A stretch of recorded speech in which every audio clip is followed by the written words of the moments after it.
why December 5th? Why His Majesty of the King of the Thailand? In this regard, I would like to introduce Professor Dr. Winfrey Bloom, who is exercising the green old age vigorously, even after his retirement. He initiated the World Soil Day initiative when he was Secretary General of IUSS for 12 years, from 1990 to 2002.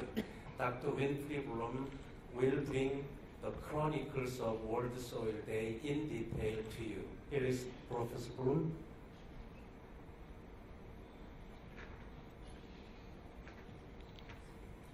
Excellencies, distinguished audience, first of all, let me congratulate and thank the Food and Agricultural Organization of the United Nations for organizing this side event here, and it's my real honor and pleasure to inform, to share with you some more detailed information, as said by my good friend, President J. Young, about the development of the World Soil Day at the 5th of December through the International Union of Soil Sciences.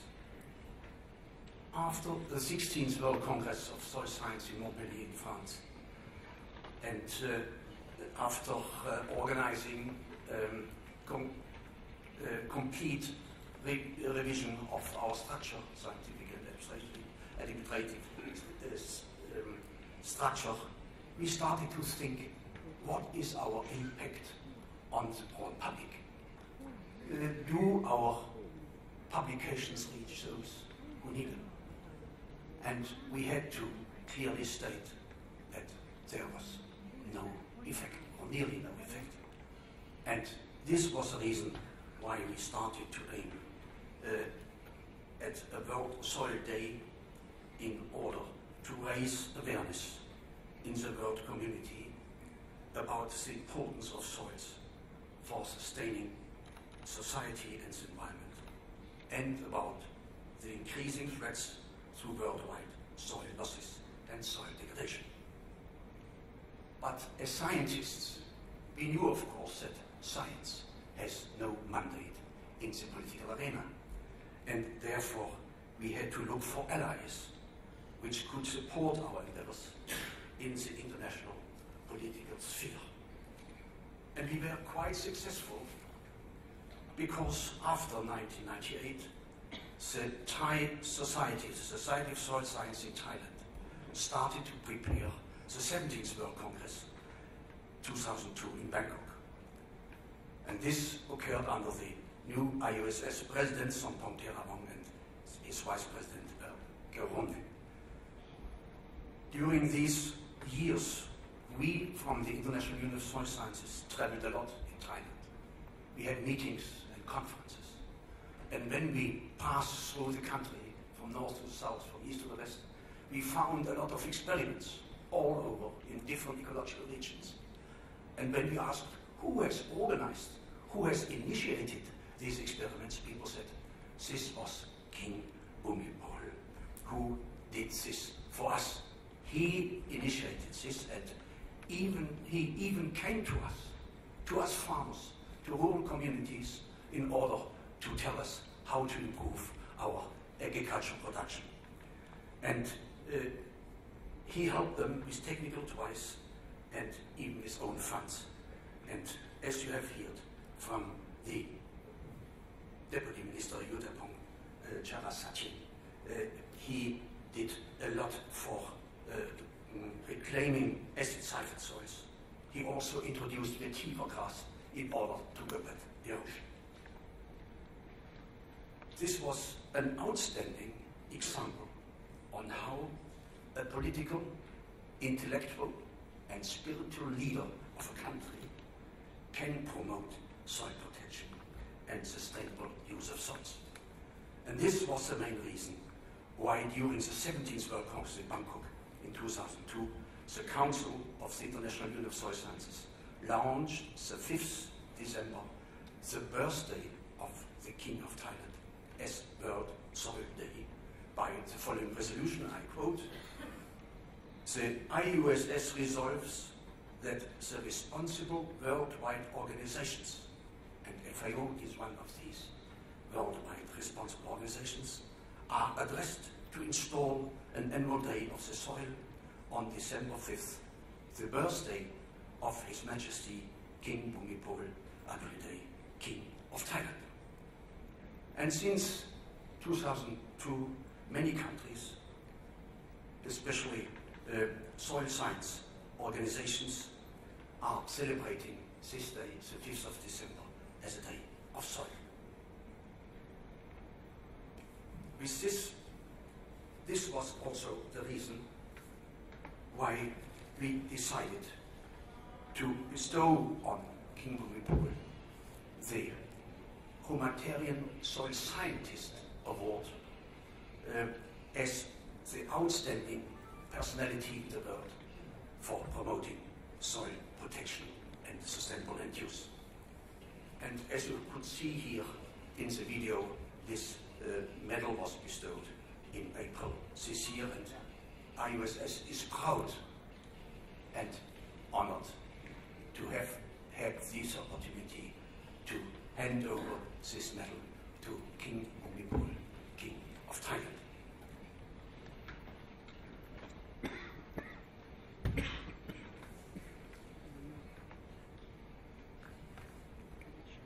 With this award, the International Union of Soil Sciences not only wanted to ask His Majesty King Bhumipol for support in the promotion of the World Soil Day, but had also in mind to show the world an outstanding example for soil care and sustainable land use.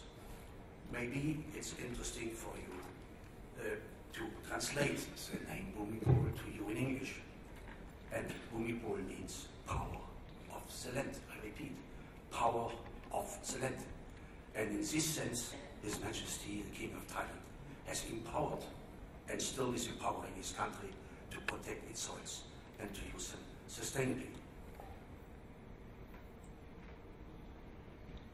Without the continuous follow-up of these activities by my successor, the Secretary General, Professor Stephen Morcliffe, and his Thai counterpart, Professor Kerumne, it would not have been successful.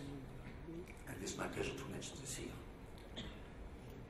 Today, the International Union of Soil Sciences is proud and happy for having contributed to the establishment of the World Soil Day and regards this in close cooperation and support of the new World Soil Partnership.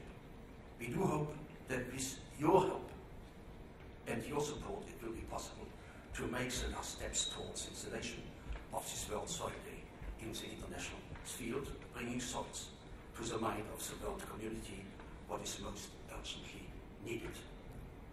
Let me close with a statement or with a quotation. We do not inherit soils from our ancestors. We are borrowing soils from our children. With this, thank you very much.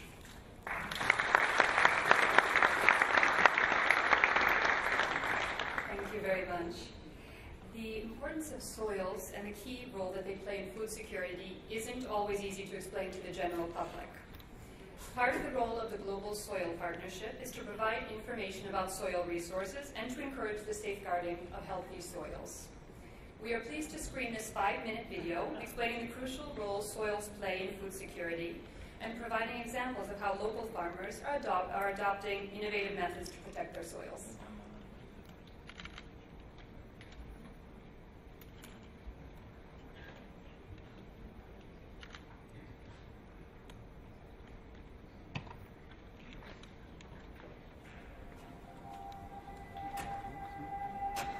Soil. It's among the planet's most vital natural resources. It makes food production possible, provides the basis for fuel and fibre production, and is crucial for water availability, nutrient recycling, and organic carbon stocks. It represents about 1/4 of global biodiversity.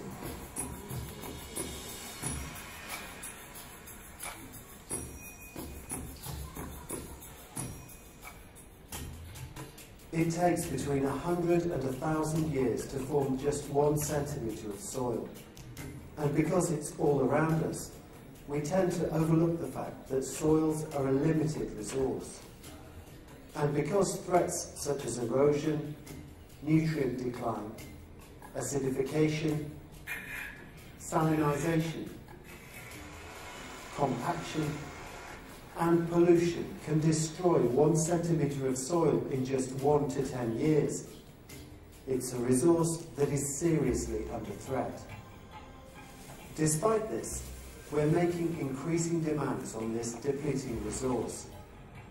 The world's cultivated land area has grown by 12% in the last 50 years, and agricultural production has increased as much as threefold, according to a study by the UN's Food and Agriculture Organization. And rapid population growth means that by 2050, global demands for food will have further increased by 60%. Our food and energy needs require an increase in intensification of production that in many areas are not sustainable using current practices. And in many areas, natural disasters, climate change, and land and soil degradation are already threatening the existence of many already vulnerable populations. It's very clear, if we don't protect the basis of food production, the basis of our ecosystems, that's land and water, our soils, we will have a big problem in the future. But while the pressures we put on our soil resources are significant, there are practices that can offer sustainable solutions. In eastern Bolivia, the farmers of the rural communities in the Chiquitania region found that yields from their traditional banana and coffee crops were decreasing because their dry season was becoming longer and rain patterns were more erratic. But as livestock producers, they had the ideal product that would help capture the soil's water content and retain it for longer periods. Adding their cow manure to the fields has helped increase production by as much as 3 or 4 times, securing access to food and incomes. A continent away, Kenyan farmers have been conscious of a reduced yield from their soil over the last 12 years, but the application of sustainable soil management practices, such as the building of terraces and the production of compost, promises to improve soil fertility and boost production. And this will have a wider impact on poverty reduction and food security in that area. These local examples are the result of a global investment into knowledge about soil. Anybody who's interested in growing crops and wants to do that better than in the past and more precise in terms of making the right use of the soil has an essential use of some kind of soil information. But as the need to understand the challenges and solutions in soil science has increased, so global investment into agriculture has diminished significantly in the last 30 years. One of the unfortunate consequences of the worldwide decline of investment into agriculture during the 1980s and 1990s was an almost complete stopping of the survey and monitoring programs of soils. And this is now seen as a critical issue in being able to address the big issues of food security, land degradation and climate change. Soils have become a second-tier priority in the Sustainable Development Agenda, and there is now a need to join forces towards promoting its sustainable management. The Global Soil Partnership is an answer to that. We think the Global Soil Partnership adds tremendous value to our existing investments because it brings together a wide range of stakeholders that we could never bring together. There's enormous opportunity here to work together and to integrate data from various levels into a global soil partnership so that data are really interoperable from field level up to a global level. It's time to learn how to protect our soil resources wisely and safeguard them for future generations. And we need to do that collectively and now. This will be the work of the Global Soil Partnership.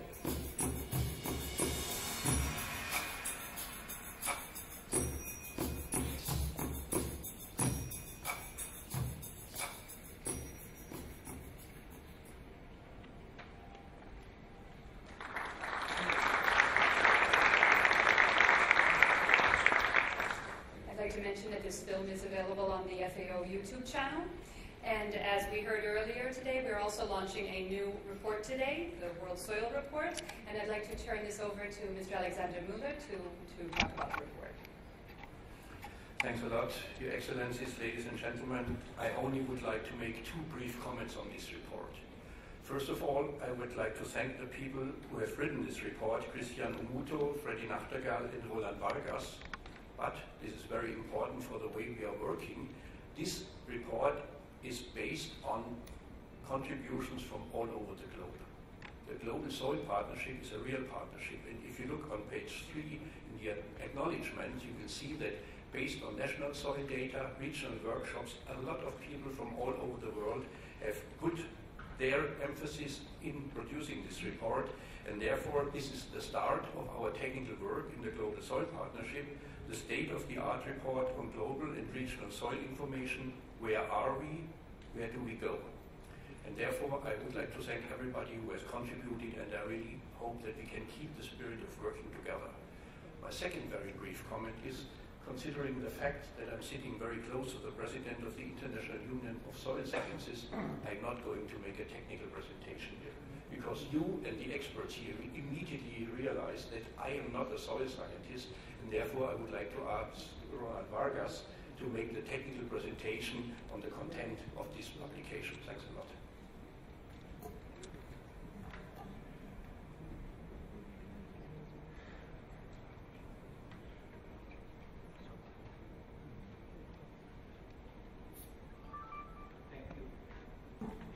Thank you, Mr. Müller. Distinguished ministers, ambassadors, colleagues, and friends, I will just try to share quickly the main findings of this report, because it is the first joint effort from the global soil community in order to address a critical issue that is soil information. So the aim of this report came out from a workshop we have organized here, the first GSP technical workshop on soil information, in which we talk a lot about which kind of soil information is available. So when doing that, we realized that we don't really have a technical sound base on where we are with the soil, global and regional soil information. And because of that, we asked a number of people to start working, developing, and making the assessment of where we are with soil information. So we have organized regional workshops in Asia, Latin America, Middle East, in order to bring national soil institutions and share their needs and the availability of soil data. So this report is trying to address that issue together with, we also wanted to see what are the needs in terms of data, because we always say we need to produce soil data and information, but many times we never ask the ones who will be using that information. That is, of course, crucial. And also we see what are the demands and where we need to really move. So, as I said, it was preparing a really jointly way of working, because we have organized, we performed reviews, we use all the science available, we organized workshops, so everybody contributed towards this report and information. The main findings, although for many soil scientists working in this area, they will tell me, okay, why you guys did this report when we already know what is available. But we need a reference, and we need that everybody understand what we have. And the main findings are that at global level, still, there are two main sources of data. One is, and is the, let's say the world soil map produced by FAO UNESCO from the 70s till 80s, because it was a joint program that produced the world soil map. So that's the only global soil information data set that is available. But as demands continue to move, we have also jumped into producing more detailed information in terms of the properties, because farmers want to know how is their soils, not the name that the soil has. So an harmonized world soil database has been produced in 2008, but still the main basis for that database comes from soil data that was collected in the field during the 60s, 70s, and 80s. Nowadays, if we want to use whatever data set for making analysis of food security, if we want to make people is modeling climate change scenarios and so, the only data set for soils is the one I'm telling now. It means that while we are trying to face 2050, we are still using data from the 60s and the 70s. So I leave to your opinion what we can get out from that. And of course, at regional level, there was also an effort to produce regional soil maps, and there was a SOTER project trying to address that issue, but unfortunately, because of lack of support financially, it couldn't really move forward. So some regions have this data at 1 to 1 million, but still most of the data supporting that information is very outdated. And of course, we move forward in order to try to show how is the soil fertility status in the globe. So we see how much fertilizers are available. Then people see what will be the yields and so. But still, I will keep saying that unfortunately this data comes from the 70s and 90s. We also try to address the user needs. So we launched an online survey asking soil information users what is the needs, what are the needs in terms of soil information? Because if we ask soil scientists, of course they will tell us we need to produce soil data and information. It was not an easy task because you cannot really reach all the people that you would like, but we got, let's say, a representative amount of people, and the main responses were that they really need soil information, but they need information that is ready to use so that when they are making or taking decisions at field level, they can really get that advice. Otherwise, the soil information will be used just by the academic or research community and will not have an impact at the field level. So we have seen different responses in terms of which kind of data. So people is interested in knowing how fertile their soils are, what they need in order to improve their soils, and they also need to have really accessibility to the data. And of course the accessibility is not so easy because many people think we need to provide that through internet and so, but in reality it says that in many areas you don't have access to it. So they call us, they call the attention in order to produce something that is for them available.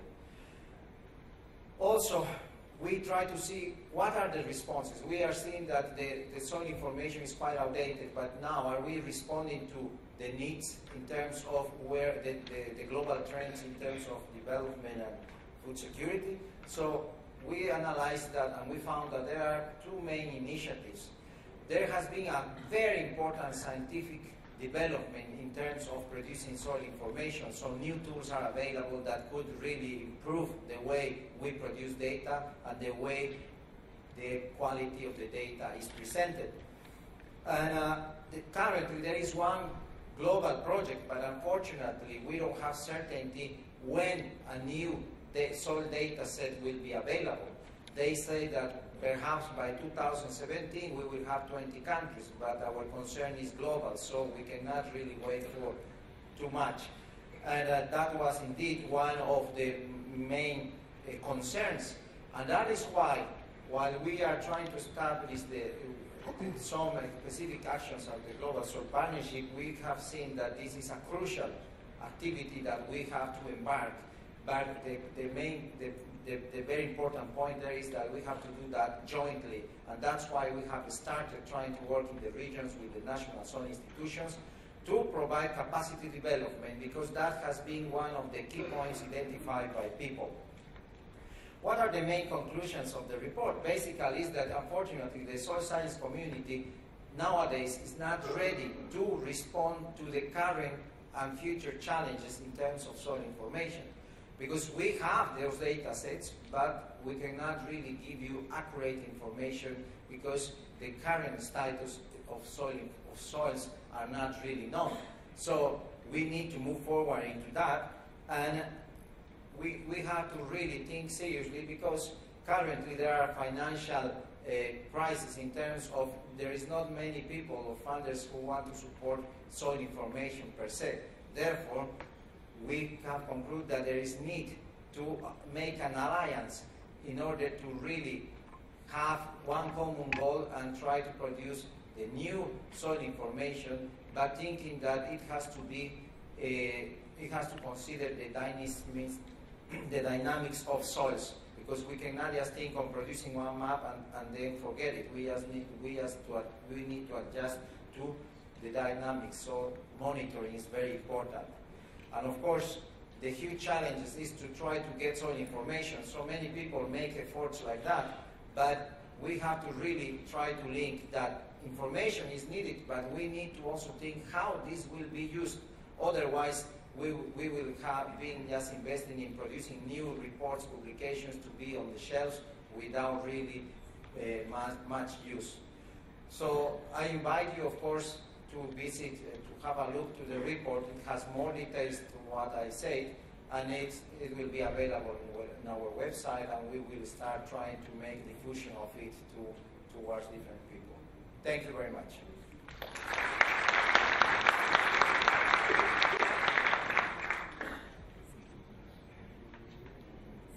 Thank you, Ronald.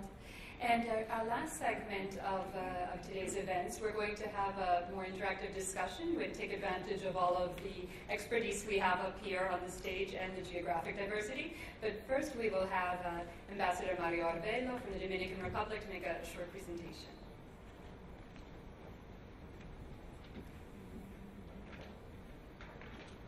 While we connect this, I'll just remind the council members that the independent chair of council reminded me at the outset that in the afternoon session we will be discussing at council the Global Soil Partnerships terms of reference. So don't worry, Mr. Chair, I will be there on time to make that presentation as chair of the Committee on Agriculture.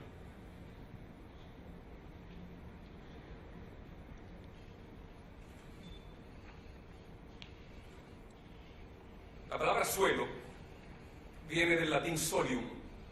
Como explicó el director general, es la capa superior de tierra que consiste en una mezcla de restos orgánicos y es el lugar donde crecen las plantas.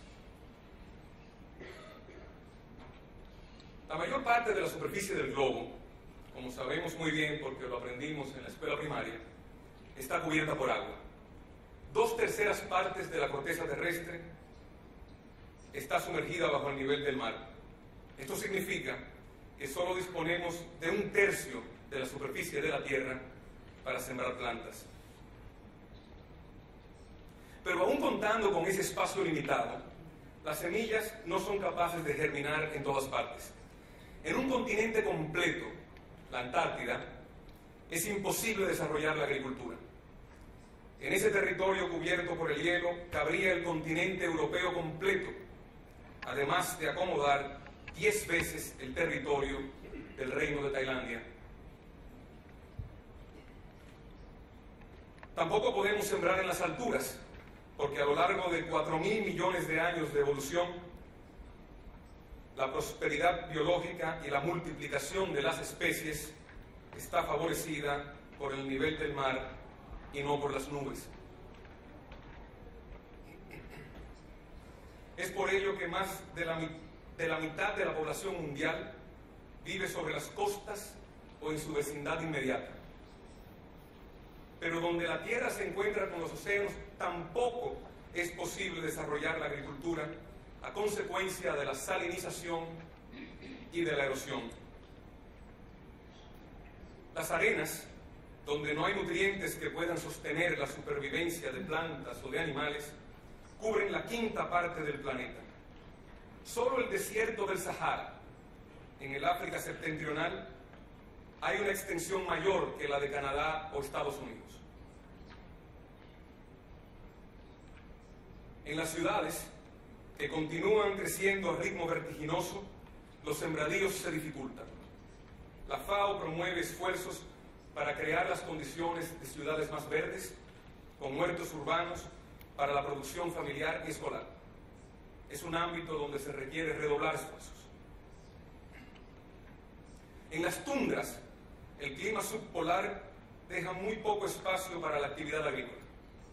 En estos terrenos inhóspitos, Europa cabría 2 veces y sobraría espacio para abarcar por entero mi país, República Dominicana, varias veces. De las tierras que emergen sobre el nivel del mar, la actividad agroalimentaria es nula o en extremo difícil en la mayoría de las cordilleras más altas, en gran parte de las zonas costeras, en los desiertos de arena, en las regiones subárticas y en muchos espacios urbanos. El universo productivo, allí donde el reino vegetal puede existir, se reduce a menos de la mitad de las tierras secas de nuestro planeta. Dentro de este espacio, las amenazas se multiplican, porque las prácticas agrícolas intensivas, especialmente para satisfacer las necesidades productivas de las granjas a gran escala, erosionan el terreno. El correr de las aguas y el soplido del viento, cuando no media la intervención humana en forma de medidas preventivas, contribuye a la destrucción del suelo. El cambio climático, que altera las constantes meteorológicas, incluyendo los ritmos de las lluvias, exacerban el problema. Poco a poco, el suelo se degrada y entra en un círculo vicioso donde la erosión avanza y destruye los ecosistemas circundantes. La acidificación y la polución, como vimos en el documental hace unos minutos, aceleran un proceso devastador. A medida que aumenta la destrucción de la frágil capa vital, las soluciones para mitigar y revertir su pérdida se hacen cada vez más costosas en términos humanos, sociales y financieros. La vida humana se complica, la productividad agroalimentaria cae, crece el hambre, crece la malnutrición y crece el sufrimiento. El balance que permite nuestra existencia se hace cada vez más precario. En los primeros 11 meses de este año, de enero a noviembre, las pérdidas de masa forestal y el avance de los desiertos suman 200.000 kilómetros cuadrados de nuevos suelos degradados. Es un área igual a la del Reino Unido. Allí caben 50 de los Estados miembros de esta organización. Podríamos pensar que nosotros no tenemos que preocuparnos del suelo. Nosotros aquí no tendríamos que preocuparnos del suelo. Es el lugar donde tiene lugar la producción de alimento, porque tenemos la comida que necesitamos al alcance de nuestras manos, dentro de nuestras casas. En materia alimentaria, nuestra seguridad y nuestra soberanía como individuos y como miembros de familias están garantizadas. Podemos suplir nuestro refrigerador con cualquier cantidad y variedad de alimento. Mientras tanto, los agricultores, el oficio más extendido y más importante de la humanidad, hacen el amor con el suelo, como han hecho desde hace 12.000 años, para que nosotros, los privilegiados de la tierra, disfrutemos sus frutos sin ensuciarnos los pies y sin ensuciarnos las manos. De nosotros depende que el mundo provea comida abundante y nutritiva para toda la humanidad. Esto solo es posible protegiendo el suelo y el agua, dándoles un uso responsable y sostenible.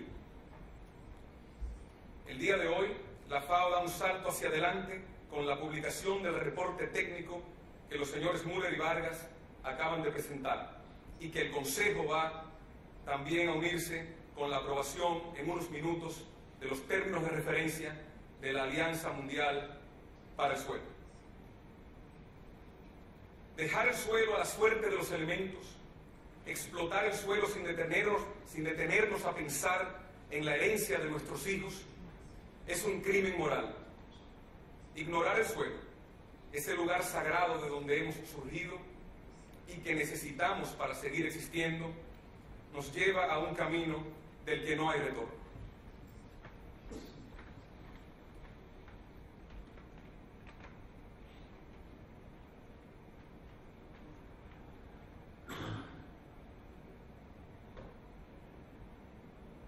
Gracias.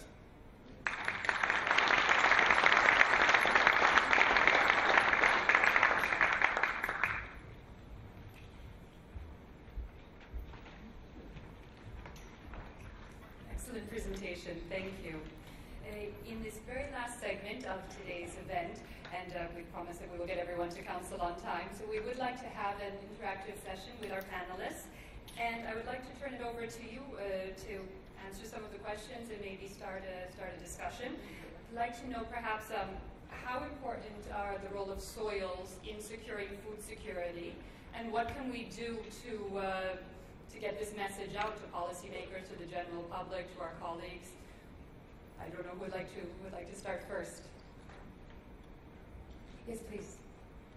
Yeah, thank you for the question. Maybe I also take the opportunity to introduce myself. I'm Luca Montarello of the European Commission, and I would like to thank particularly FAO for having invited us to participate in this event. Coming to your question, I can give you the view from our side of the world, which is the European Commission's view and the European Union's perspective. Of course, we are fighting already since the late 90s to get recognition that soils need to be protected in Europe.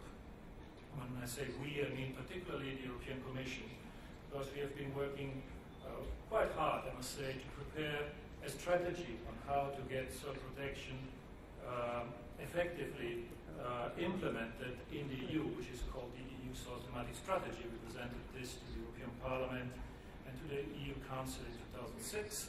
And in that strategy, you will find what we think is needed, which is indeed, first of all, recognizing that soils are a non-renewable resource, which means it's not something you can recover easily, particularly if you talk fertile soils. So if you want to assure a sufficient base of resources for feeding the world, you need to protect the fertile part of it. And in Europe, we don't have so much of it.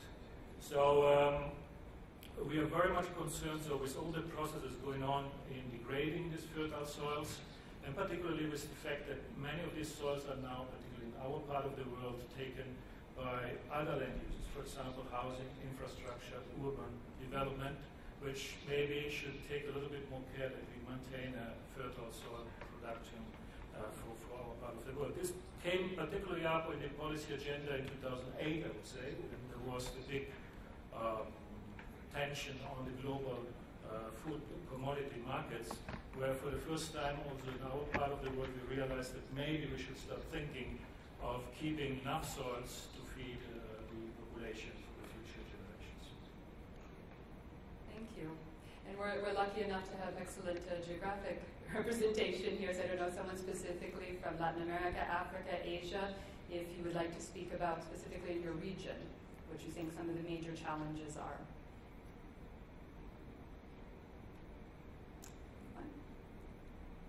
Or else we can go on to another question that we had were about the Zero Hunger Challenge. How we feel that soils could contribute to meeting the global hunger challenge. Yeah, Eva? Thank you so much for the question. My name is Yvonne Lobos. I come here to represent the Institute of Advanced Sustainability Studies in Potsdam, Germany. And yes, I'm happy that this is a very easy question. The answer is yes. Of course, there's a very obvious connection between soils and how we can keep the challenge of zero hunger, because basically soil is the basis for food production. So even though global numbers of hunger have gone down, hunger in Africa and the Near East has actually gone up. So it's very important that we think about these challenges that was set to us by the UN Secretary General Ban Ki-moon in Rio, and how even today over 1 billion people go hungry to bed every day, night by night, and of course this is 1 billion people too many, so we need to think about this challenge. And if we want to reach a world where everybody has access to nutritious food, especially all year long, we need to focus actually on soil health and soil fertility. And if we want to use soils to reach this challenge, to meet the challenge of zero hunger, we would have to actually increase our yields dramatically and at a very, very fast pace. In a world where, as Luca was saying, we have so much problems with land degradation and our soil resources are being so threatened continuously, this is actually not a very feasible option unless we focus on soil health and soil fertility. And this is actually very important because then we would actually look at soils and how we can use them in an alternative manner, if we can go back to agriculture's roots and think about how alternatively we can produce more food in a more sustainable way and a more eco-efficient way for the world. In terms of creating more opportunities for smallholder farmers and women, which are actually the ones that are producing most of the world's food right now, we need to create incentives for them to double and to feel empowered to double their productivity and their efficiency and their income.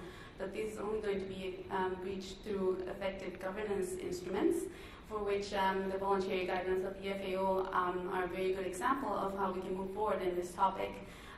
We also need to think about positive incentives for these small-scale farmers and think about their needs and how they can get more information at the local level that they can use and that they can apply in the reality of every day. And finally, in terms of the objective of the Zero Hunger Challenge of cutting food losses and food waste, I think that this is very important to deal in terms of soil, because if we waste food, we're actually wasting soil, which is already a very limited and in human terms not renewable resource. So thinking about sustainable consumption patterns will definitely be a key challenge in the next upcoming years. Thank you, Ivan Lobos. And Mr. Alexander Müller.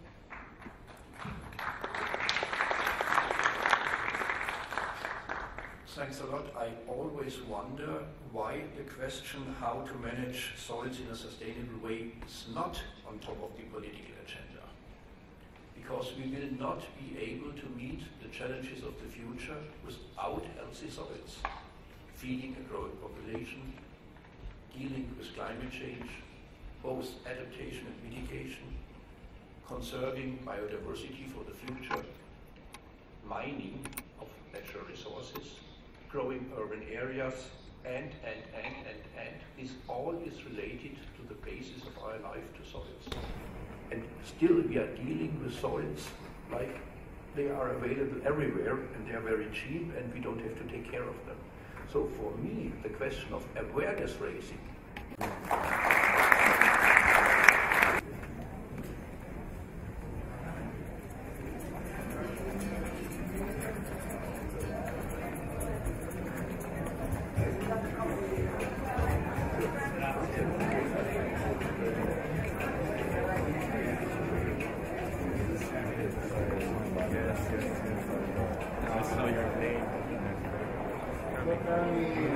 You are the next president of the council. No, yes, not yes.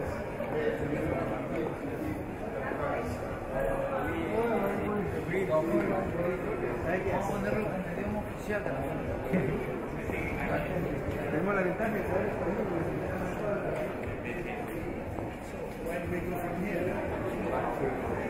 I got it wrong, I